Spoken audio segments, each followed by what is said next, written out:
What up, everyone? My name is Alex Yemeck. We are back again with Bold. We've been out for a while. Everybody's on Zoom. So, Bold is on Zoom this season. So it's been hard for everyone. My heart goes out to everybody during this hard season. And today, as we usually do, we always reach out to bold student. A Celt is really bold, right? We are proud to be Celts. And we have an MA student, right, doing a master's program in theology. Her name is Brianna Amaya. Hello, Brianna. Hello, my name is Brianna. All right. Welcome to Bold. You're a bold student, so we are very happy to have you. It's kind of weird for me because we are doing a Zoom interview. I'm always used to sitting down and looking at face to face. And so I kind of have to fight with that. But the COVID didn't give us any choice. So now, usually what we do here, we like to start with, introduction. We want you to do the introduction. We want everybody to know who you are by hearing from you. So go ahead and tell us a little bit about you. How did you get to UST? What are you studying? Yeah, so I went to I did my Bachelor of Arts at UST. I studied philosophy, and currently I'm working on an MA in theology. Right. Yeah, it's been fun. It's been a really eye-opening experience. There have been lots of tears, there have been lots of laughs, but it's been really good. I'm really grateful for my opportunity to work on my MA. I feel very fortunate to be able to have that opportunity. All right. You're doing an MA now. From what from what I heard from you as we were talking, you did your undergrad in philosophy. Mm-hmm. Why? What is your background? Was that influenced by your parents? How did you come up with that? Funny story. I was just telling one of my students about that today. So I was not the best philosophy student. All right. I was not. And I actually failed my first philosophy class. Wow. But I retook my philosophy class, and I came from a public school. I had no notion of what philosophy was. I didn't understand the concept of it, and I struggled in it a lot. And I remember I loved history growing up. I remember being in the 5th grade, and I told my mom that I was sick and I needed to stay home from school. And I did, but all I really wanted to do that day was go watch the History Channel. So I always thought I would do that or study biology. I was actually an all-A student growing up. And so that transition to college was really difficult for me, and I struggled with that. And I ended up failing 3 classes my second semester of college, and one of those was philosophy. And I remember thinking, oh my God, this is so dumb. I don't like it. And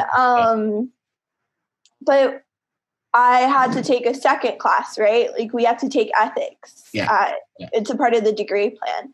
And I remember thinking during my ethics class, it just really catching my attention and thinking, this makes sense. I see this in my daily life, and I ended up really enjoying it. And I then continued taking more and more classes because I liked it.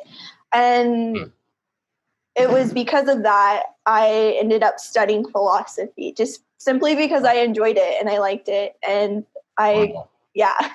Wow. And how's your family feels about that? So I come from a background where my mom really had expectations for me, and I was always going to go to college. That wasn't an option. That was not an option. But I do come from a lower socioeconomic background, and whenever you come from a background like that, your options of what you want to study are a little bit more limited. Like you have to be more practical in what you study. So I wasn't looking at school simply for the sake of knowledge. I was looking at it as like, okay, how can I make money for myself? Like, how can I build a career? And so when I studied philosophy, when I decided that that's what I wanted to do, because biology was not going to happen for me. Neither was psychology, neither was history. Because the only thing I was like really excelling in was philosophy. At first, I got a little bit of pushback, and my mom was like, "Well, what are you gonna do with that?" And I mean, that was like the initial thought. But I'm not the only person whose parents are like that. Definitely not. Yeah. Definitely not. Yeah. Yeah, but, I've been there. Yeah. But I think they saw that it definitely made me happy. Yeah. And it helped me to make better choices in life. And I found more value in that. So once they could see that, that's when it was like, oh, it's just study what you like. Study, and you'll figure it out eventually.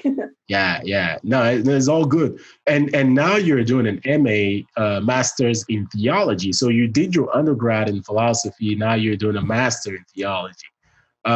Does both philosophy and theology, does that help your faith? How did that help you grow in your faith? Yeah, for sure. It has definitely helped me in my faith. And I can only speak for myself, at least.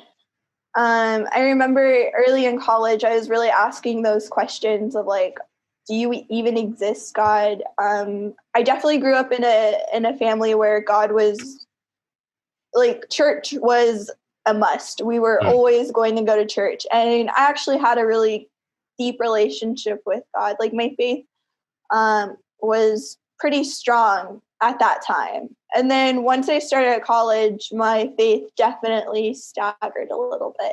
And I found myself pulling away from the faith, not just like the Catholic faith, but just believing in God. Like I no longer had a love for him. But the more I started studying philosophy and theology, the more I found myself reaffirming my faith for God. And my faith was just made stronger through those big existential questions of like, do you exist? Like, can I even prove your existence? And like, why did Christ, why was there a Christ? Like, why did Jesus die?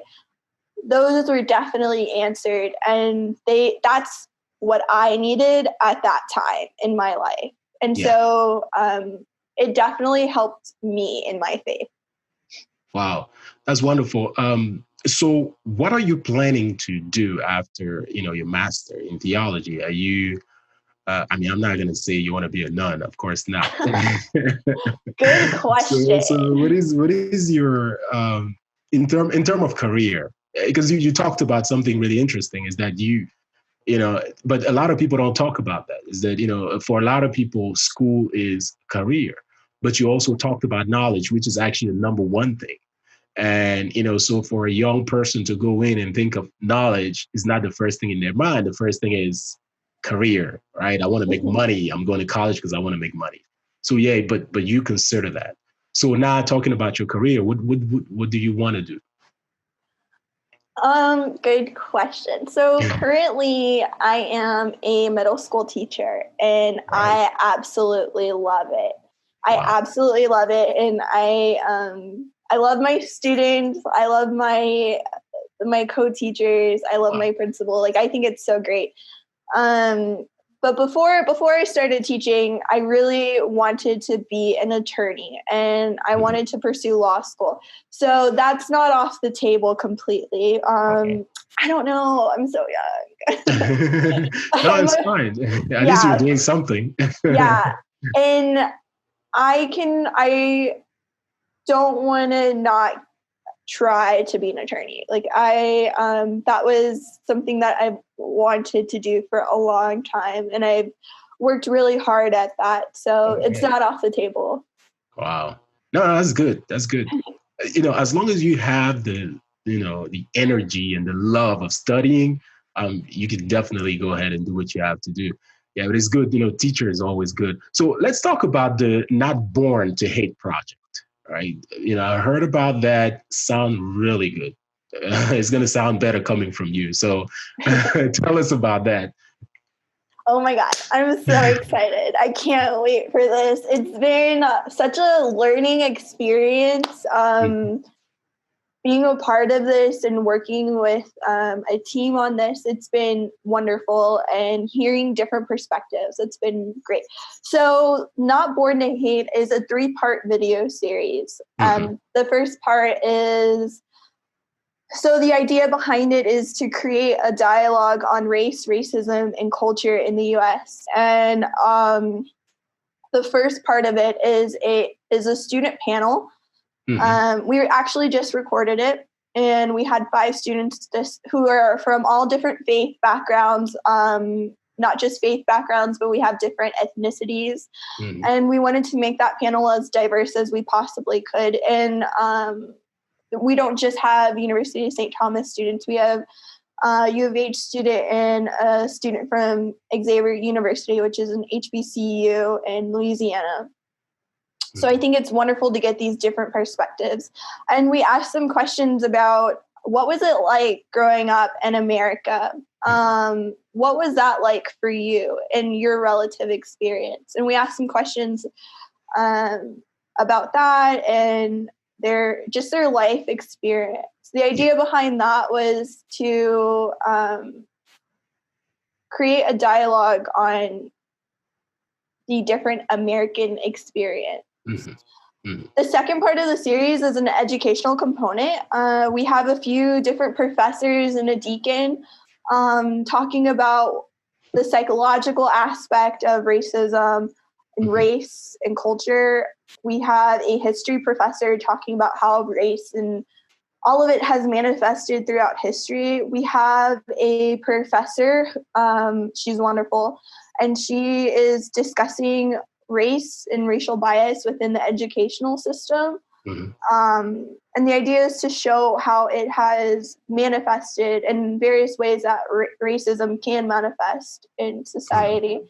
And then we have a deacon talking about the faith component of that. And then the third part of it is more of a success story. So I really want students or young people who come from backgrounds similar to mine. I want them to be able to have hope in life, and I want them to be inspired, and I want them to know that they can dream. I think creating a dream and giving people the opportunity to dream is so big in itself, and not a lot of people from places where I come from are given that opportunity to dream. And so the idea behind that is to show the struggle with, or the experience with the first part, and then the second part to give the educational component. And then the third part is to really show young people that they can dream and that they should dream and to not be afraid of that. So the third part, I don't even think I said it, it's a success story. So we're going to have various people from around Houston talking about their encounter with race, racism, and culture, and how they have overcome it, how they have just created success, because success is relative, right? But how they have created success in their life. So I mean, this is very interesting, and in fact, is also very complex. Is a very complex matter. I've always, I've worked in law for a long time, and so I try to look at all the arguments here. And my question to you is, how does this idea came about? Because I know that we are, in a time where we are talking about race and what is going on with the police brutality and all that stuff, right? But I always look at things in two perspectives. I like for people to talk about their experience, But, we are also in an era where in our laws and what we live in Americas, you don't find laws that are racist, right? You can maybe find people that are racist because they've tried as much as possible to, fix the law so that everybody can work in. But you still have human beings, right? You still have human beings who interact. So with all the, so that's why I wanted to ask you, because we've elected a Black president for like, let's say 2 times, right? So it's very difficult for me. I always say it's very difficult to say America's kind of racist when you already reach out to that level, right? So that's why I'm saying that this subject is very complex, because then what is the motivation? Like, really, is that, when I talk about how does this idea came about, is it an experience that you had yourself, or is this things that you saw around you that made you, right, kind of like, dig into these type of things? Yeah, I think it has been a combination of experience, things that I've learned, what we saw over the summer. It's been a combination. So the idea really came about right after the George Floyd protest, and I was personally really upset because I had friends who are white, and they were saying things like, what can I do to support you, and things like that. Mm-hmm. Like, they had the best intention and they didn't mean things negatively. Like, Mm-hmm. I could see that they were just confused. But if anything, I was like, this is, if you were brown, like if your skin color is anything but white, like this is Mm-hmm. something that you experience very often. Mm-hmm. Like, you encounter it at some point in your life. Yeah. And my friends who were Caucasian, they were definitely they were just kind of like taken aback that they didn't know that this was the reality. Mm-hmm. Like, they truly didn't know that this was the reality. And I'm Hispanic, but they definitely didn't know that this was like, I've had family members get pulled over by ICE, Mm-hmm. and asking if they're an American citizen. And I have friends who are African American, and they have gotten pulled over simply because they were driving to get home at like 1 o'clock at night. Yeah. But they were getting pulled over because they were suspicious. Yeah. Yeah. So, like, it's a daily experience. If you don't experience daily, like, it's happening to somebody out there. Exactly. Yeah. And I was personally frustrated because I was like, how could you not know? But then again, like, they wouldn't know because they weren't informed. Yeah. Like, they don't experience. It's not relative to them, right? Mm-hmm. Mm-hmm. So I actually met one of the Bridget Richardson. She's with the Center for Faith and Culture at St. Thomas, and she's a part of the project, Not Born to Hate. And her and I met by chance one day, and it's actually a really funny story how we met. And like, we were so we weren't supposed to meet, and just by chance she was like, I still want to talk to you and get to know, like, why you were so interested in being a part of something else, but things had fallen through. There's miscommunication. Mm-hmm. And so we just had a Zoom call, and this was at the height of COVID. Yeah. And we both were talking about, like, our experience of being a minority in America. I was talking about what it was like being Hispanic, and she was discussing what it was like growing up African American. And we were both talking about how we couldn't go to certain areas. We couldn't, like, she doesn't go walking in her neighborhood at a like certain time, and I don't go to certain areas. And it's just like, we were just talking about our experience, and we were both really passionate about it. And we didn't want that conversation to stop, and we were both really inspired, and we wanted to continue that conversation. not just amongst ourselves, but to create that open dialogue for the rest of the St. Thomas community.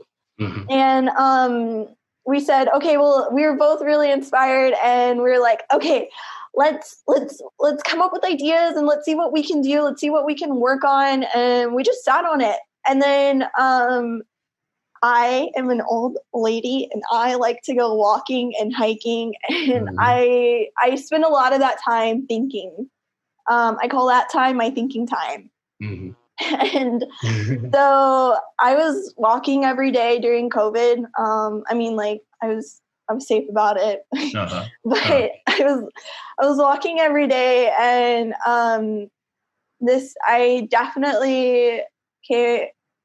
had popped into my head. I was really inspired by the 1619 project. Mm-hmm. I was inspired by just so many movies and stuff. And then I thought, why don't we create something like this at UST?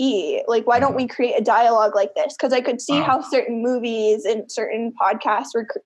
I had friends who were talking about it, and they were so passionate about it. And I just thought, like, let's do something like this. So this idea kind of stemmed. It was inspiration from. Wow. Yeah. Wow.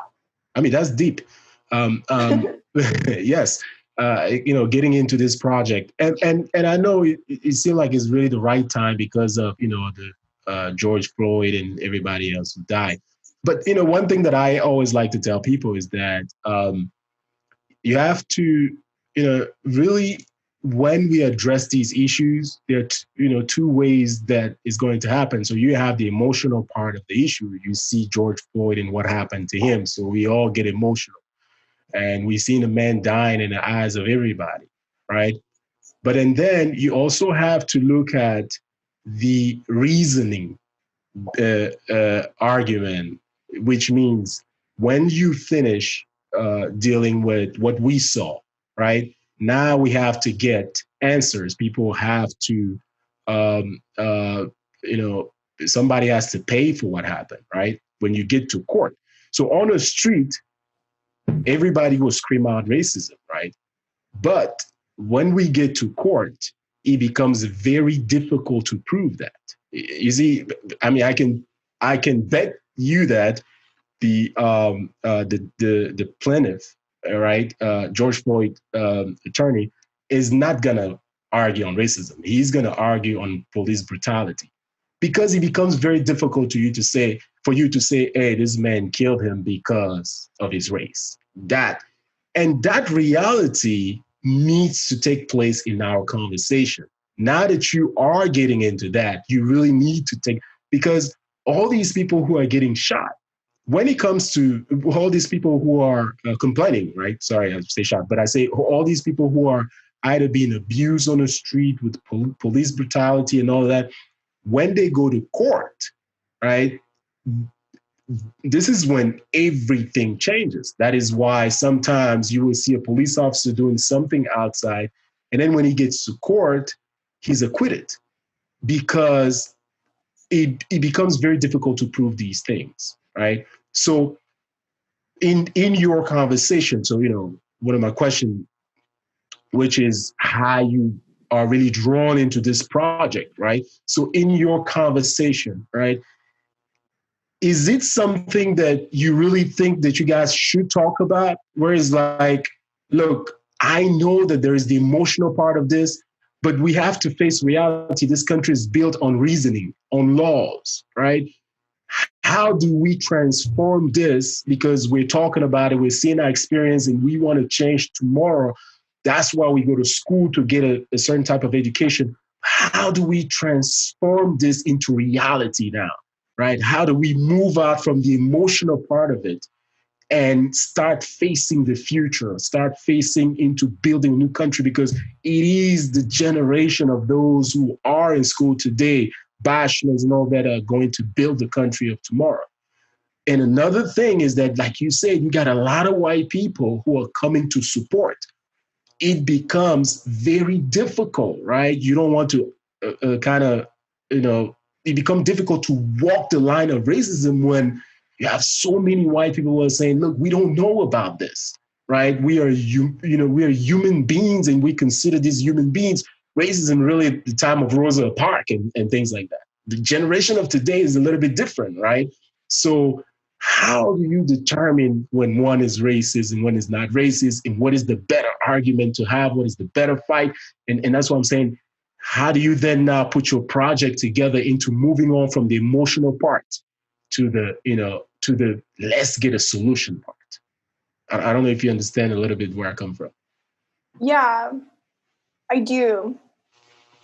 Let me think. You're good. It's a good question. I've never. So I think with this project, the big thing is to bring awareness. Mm-hmm. And I think you can be active once you are aware, right? Mm-hmm. Yeah. So once we create that awareness and once we create that dialogue, and I mean, this is a complex situation that will not get fixed tomorrow. Exactly. Yeah. It will not get fixed next week. It will not get fixed in the next 5 years. It can get better. Mm-hmm. But it's not going to be fixed because it's definitely a generation thing. Like, yeah, racism still exists, but it's quiet, or it's been quiet. And I think the whole idea of the protest over the summer, not just with George Floyd, but with Breonna Taylor and Vanessa Guillen, I think the idea was to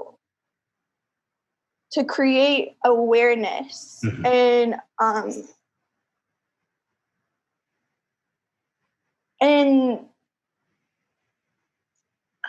sorry, I'm thinking. That's a really good question. You're good. You're very good. I mean, for you to get into these type of projects, I know there's a lot of work, right?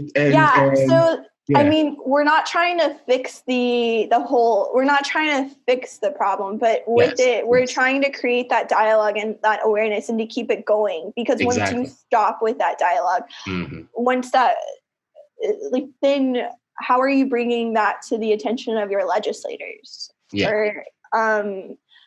And a really big part of the second portion of the series, which is the educational component. And we have mm-hmm.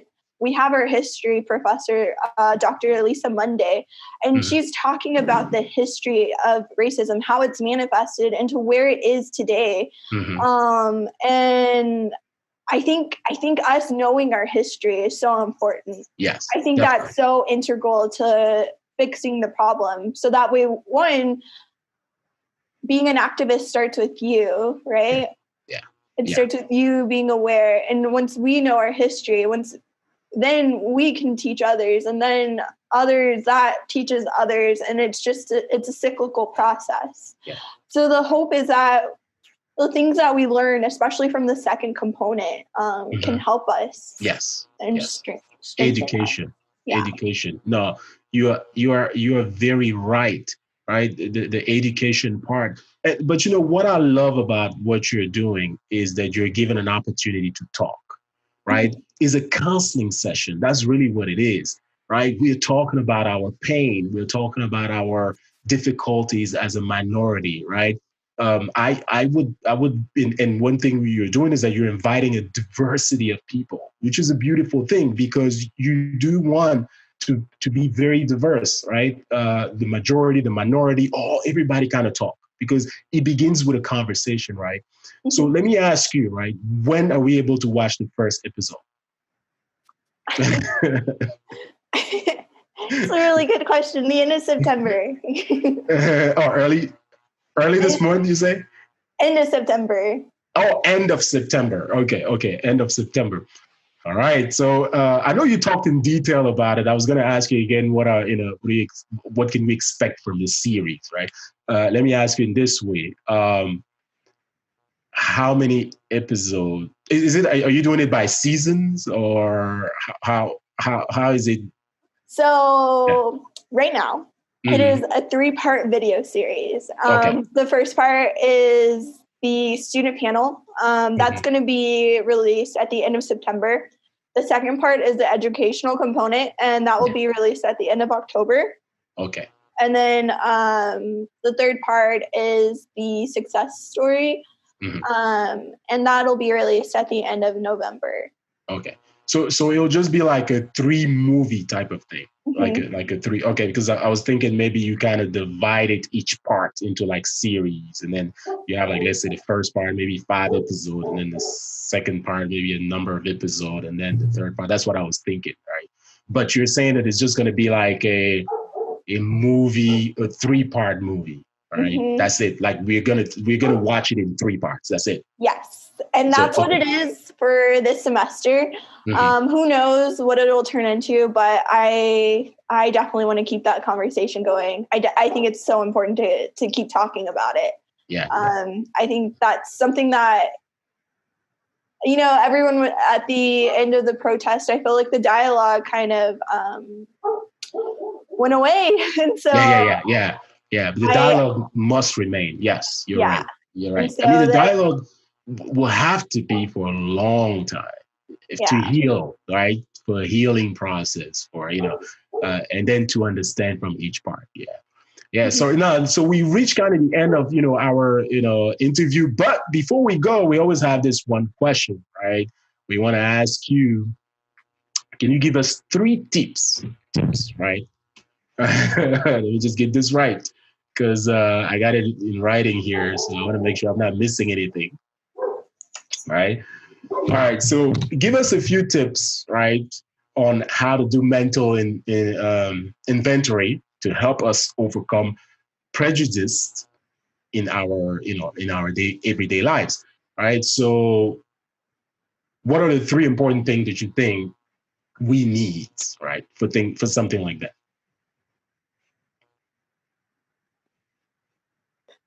I don't know if I'm qualified to give tips. You can try, though. You can try. You are already doing something really huge, right? You watch the video series. No, I'm kidding. No, you're good. I think the biggest thing is to educate yourself and to be open to be open to educating yourself, and to knowing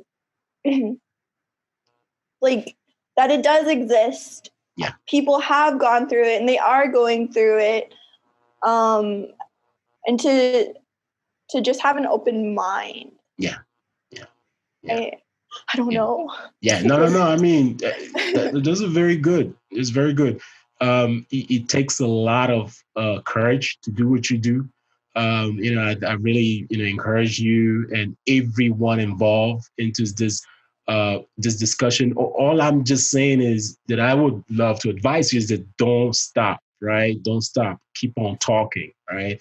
It is very important that we have a conversation. I remember I was trying to invite someone for a talk about these type of thing, and the person was like, "Hey, look, I already have my views on racism, and I don't want to hear from everybody else." And I'm like, "Well, this is why we are having a major problem. Is that in reality, whether you talk about police brutality or whatever, everybody on their side is saying something that is right, but the actions are probably not right, right? So, but we just need to listen from everybody, from the police, from those who are suffering, from, you know, everybody, kind of listen to everybody's argument. And you started that. So I really wanted to encourage you, really, really give you thumbs up on that. You're really a Celt, a bold, a bold Celt.